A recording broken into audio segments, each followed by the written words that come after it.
चाहे राजस्थान का विधानसभा चुनाव हो, चाहे मध्य प्रदेश का विधानसभा चुनाव, इन तीन चेहरों ने मोदी को फंसा करके रख दिया है। या यूं कहें कि इन तीन चेहरों ने मोदी की नींद उड़ा रखी है। और अब तो सीधे तौर पर ऐलान कर दिया गया है, सिंधिया ने चुनाव लड़ने से इनकार कर दिया है। और उसके बाद में दूसरे सिंधिया वो फंस गए हैं, उनको और एक डबल झटका लगा है। क्या है पूरी कहानी और कौन सिंधिया इनकार कर रहा है और कौन सिंधिया जो है फंस रहा है, समझिए। और मोदी कैसे इन सिंधियाओं के बीच में उनकी जो है वो पूरी एक तरह से कहें कि राजनीति जो है वो फंस करके रह गई है। बड़ी दिलचस्प कहानी है। सुबह सुबह जो है वह खबर सामने आती है कि वसुंधरा राजे सिंधिया इनकी बड़ी बहन यशोधरा सिंधिया और ज्योतिरादित्य सिंधिया की बुआ, यह है यशोधरा सिंधिया।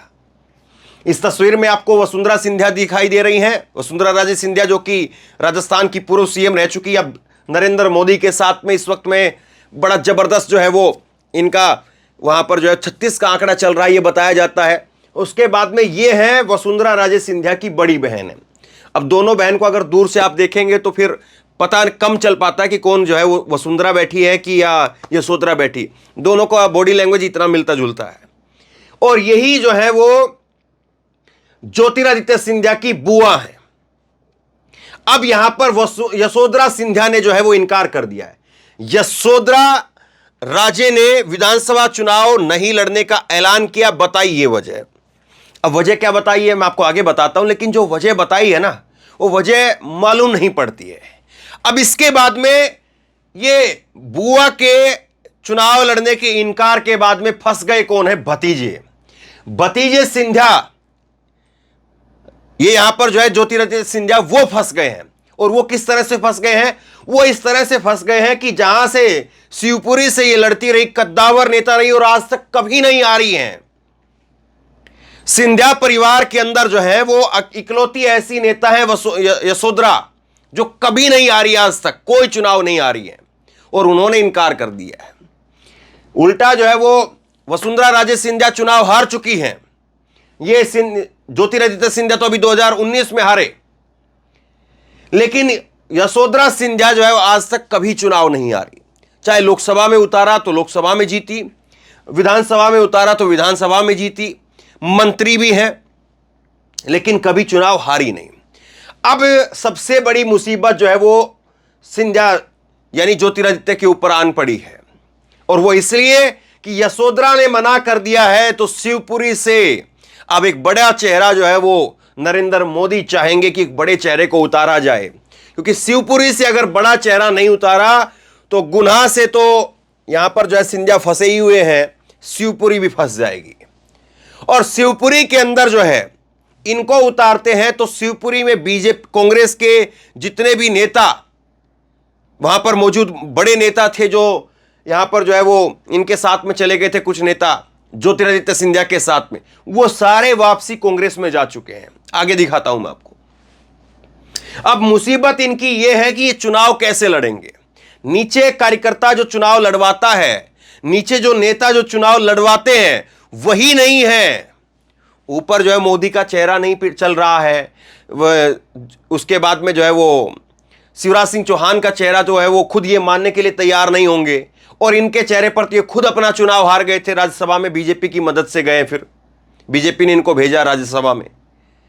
तो आप जो खुद अपना चुनाव नहीं जीत पाए थे, क्या अब विधानसभा के चुनाव में उतारा जाएगा किनको?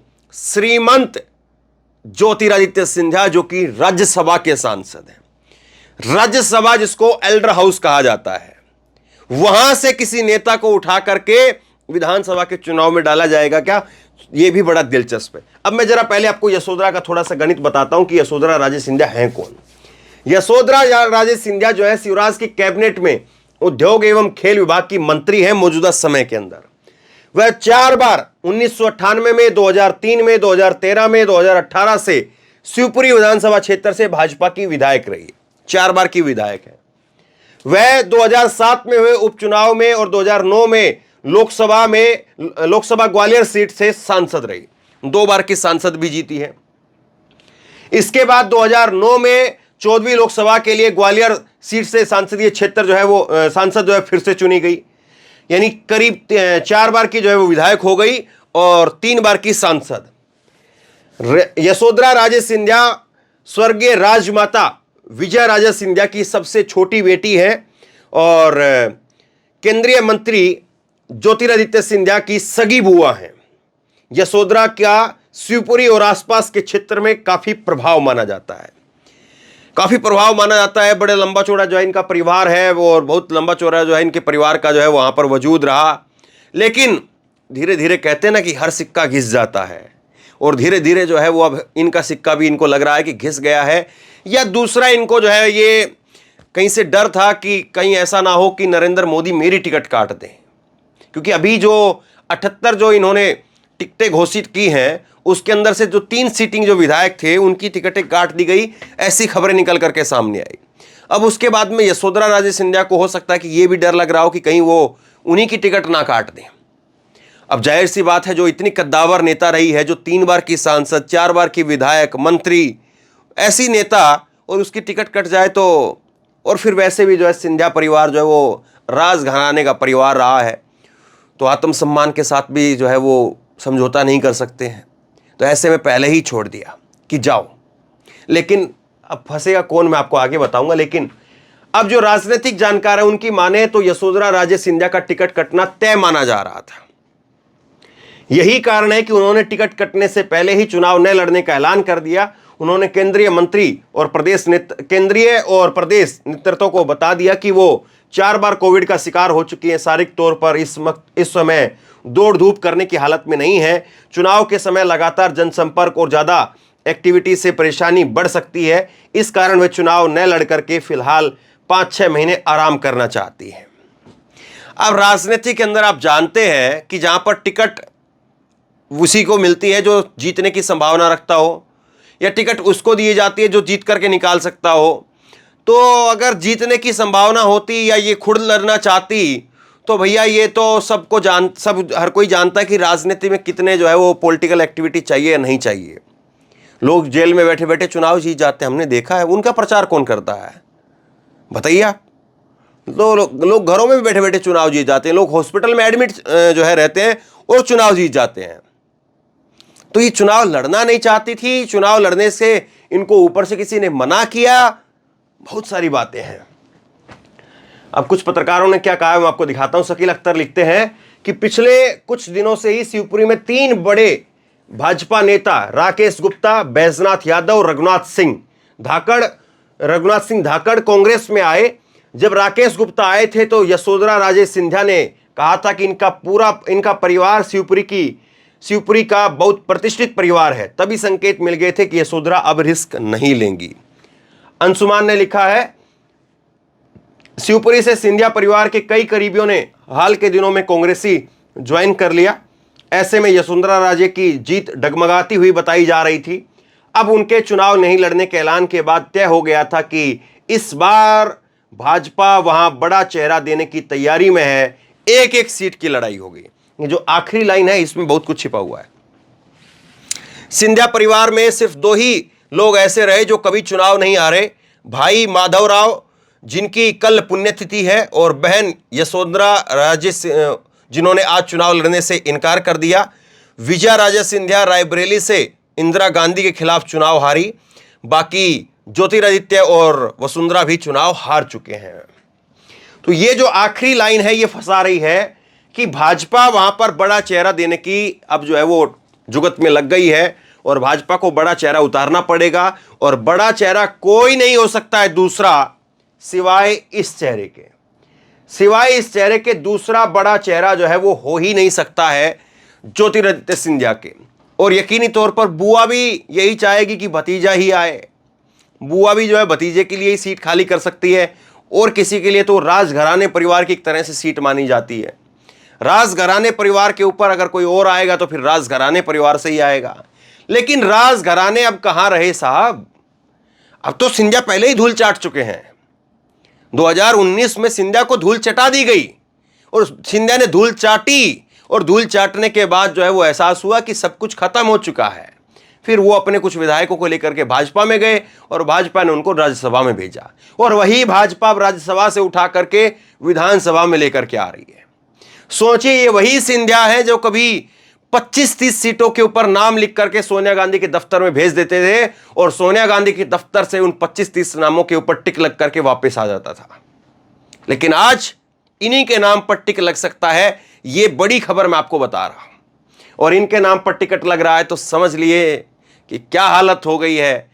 ज्योतिरादित्य सिंधिया आज उनकी क्या स्थिति आ गई है कि उनको किस तरह से जो है वो विधानसभा चुनाव लड़ने के लिए उतारा जा रहा है, ये बड़ा दिलचस्प हो गया है। अब इसके बाद में एक चीज आप और देखिए, ये सारी चीजें तो है ही हैं, इसके साथ साथ जो है वो एक समस्या यहां पर अटकी हुई है। एक जो है सिंधिया परिवार वो मध्य प्रदेश में चुनौती बना हुआ है नरेंद्र मोदी के लिए, और एक सिंधिया परिवार जो है वो चुनौती बना हुआ है राजस्थान के अंदर। मतलब कि दोनों सटे हुए राज्य है और दोनों राज्यों के अंदर सिंधिया जो है वो ऐसा बवाल मचा हुआ है, ऐसा हंगामा खड़ा कर रखा है नरेंद्र मोदी को कि वो संभल नहीं पा रहा है।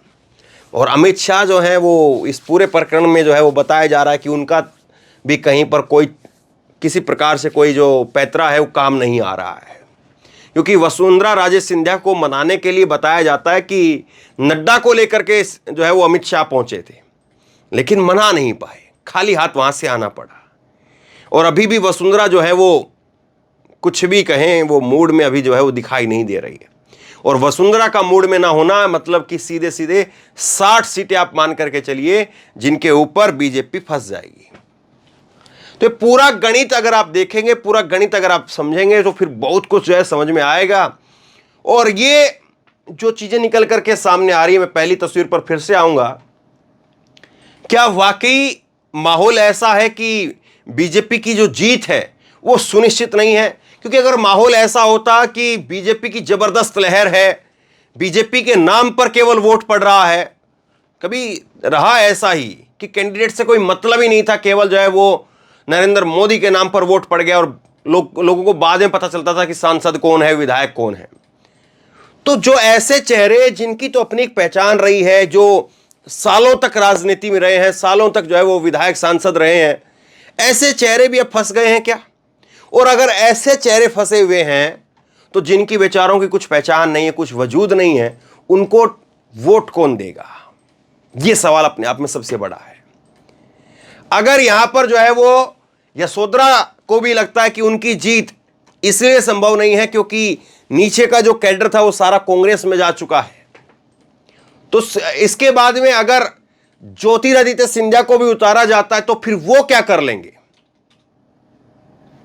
क्योंकि वो दूसरे लोगों को जितवाएंगे, अपनी सीट को निकालेंगे, यह बड़ी समस्या खड़ी हो गई है। और इसीलिए चाहे नरेंद्र तोमर हो, नरेंद्र तोमर के भी वहां पर सारा जो नीचे का जो कैडर है वो सब कांग्रेस में है, जितने विधायक है वो सब कांग्रेस के अंदर है। तो ऐसे में मुसीबत उनके लिए यह है कि वो अपनी सीट निकाले या दूसरे लोगों की सीट निकलवाएं। और अगर हालत यह है कि सिंधिया को आप इसलिए भेज रहे हैं कि सिंधिया एक सीट निकाल करके ले आए, फिर उसके बाद में नरेंद्र तोमर को इसलिए भेज रहे हैं नरेंद्र तोमर एक सीट निकाल करके ले आए, तो अगर एक एक सीटें ऐसे ऐसे करके निकाली जा रही हैं तो जाहिर सी बात है आपके पास में 116 नेता तो नहीं है मध्य प्रदेश के अंदर, क्योंकि 230 में से 116 चाहिए। 116 का आंकड़ा आप कैसे लाएंगे? और दूसरी बात यह है कि आपका अगर एक एक सीट को लेकर की इतनी दिलचस्पी है तो यहां पर वसुंधरा को क्यों साइडलाइन किया हुआ है? वसुंधरा को लेकर के आइए फ्रंट के ऊपर। वसुंधरा और कुछ नहीं तो आपकी 50-60 सीटें तो सुनिश्चित कर देगी कि 50-60 सीटें तो ऐसी रहेंगी जिसके ऊपर तो जीत होगी होगी। 70 सीटों तक हो सकता है जीत होगी। आगे की लड़ाई होती है, फिर उसके बाद में गहलोत बाजी मारते हैं, वसुंधरा बाजी मारते हैं, वो बाद का खेल रहेगा। तो दूसरी तरफ जो है वो आप इनको पीछे कर रहे हैं, एक तरफ जो है वो आप इनको, मतलब नरेंद्र मोदी इस वक्त इतनी बेचैनी में है, इतनी बेचैनी में, किसी को भी ऊपर डालो किसी को भी नीचे डालो, उठा पटक में लगे हुए हैं। और ऐसा तभी होता है जब आदमी को, जब वो पत्ता फेंकता है उस पत्ते के ऊपर यकीन ना हो। अब इन्होंने 8 अपने 7 सांसदों को और एक राष्ट्रीय महासचिव को मध्य प्रदेश से उतार दिया है, फिर भी मध्य प्रदेश में जीत सुनिश्चित नहीं है। मैंने भास्कर की एक स्टोरी आपको दिखाई थी कि बताया तो जा रहा है कि 8 जो नेता उतारे गए हैं, 7 सांसद और एक महासचिव को जो टिकट दिया गया है, ये 43 सीटों जीत कर के लेकर के आएंगे। लेकिन सच्चाई यह है कि 8 में से 6 खुद अपनी सीटों पर हारे हुए हैं, 6 पर बीजेपी हारी हुई है। तो वो अपनी सीट पहले बचाएगा आदमी, जो केंद्र में मंत्री है, जो सांसद है, वो विधानसभा की अपनी सीट बचाएगा कि दूसरे पड़ोसी की सीट को देखेगा। और अगर यही हालत है कि एक विधानसभा जीतने के लिए आपने एक लोकसभा की सीट दांव पर लगा दी, तो फिर आपकी क्या राजनीति बची है, बताइए। ऐसे तो फिर जो है कांग्रेस कल को जो है वो एक सीट जीतने के लिए किसी और बड़े कद्दावर नेता को जो उतार दे, तो ये एक एक सीट की लड़ाई है क्या भाई? आप तो कहते 150 पार, ये हो रहा है, वो हो रहा है, 2/3 बहुमत से सरकार बन रही है, और यहां तो एक एक सीट जो है वो पूरी खिचड़ी जो है बनी पड़ी है। अब आप समझ जाइए कि राजनीति जो है वो किस तरह से है। अब वसुंधरा के बाद में यशोधरा भले ही स्वास्थ्य कारणों की वजह से कह रही हो कि चुनाव जो है वो नहीं लड़ेंगी, लेकिन क्या वाकई स्वास्थ्य कारण है, या जो बीजेपी की पूरी राजनीति है वो स्वस्थ नहीं है, वो सड़ चुकी है, उसमें से लोगों को जो है वो अब सुगंध नहीं बल्कि दुर्गंध आ रही है, और इसीलिए लोग कह रहे हैं कि अब तौबा तौबा, अब अगर यहां पर कूदे तो अपने पैर अपने हाथ जलाने वाली बात हो जाएगी। क्या वाकई ऐसा है? आप बताइए, आप क्या सोचते हैं? नीचे कमेंट बॉक्स में लिख करके जरूर बताइए। इस वीडियो को खूब शेयर कीजिए, लोगों तक पहुंचाइए, और इसी तरह की तमाम खबरों के लिए ऑनलाइन न्यूज इंडिया को सब्सक्राइब कीजिए। साथ में जो बेल आइकन है, घंटी है, उसको जरूर दबाइए, ताकि जैसे ही कोई खबर अपलोड करें उसकी नोटिफिकेशन सीधे सबसे पहले आपको मिल सके।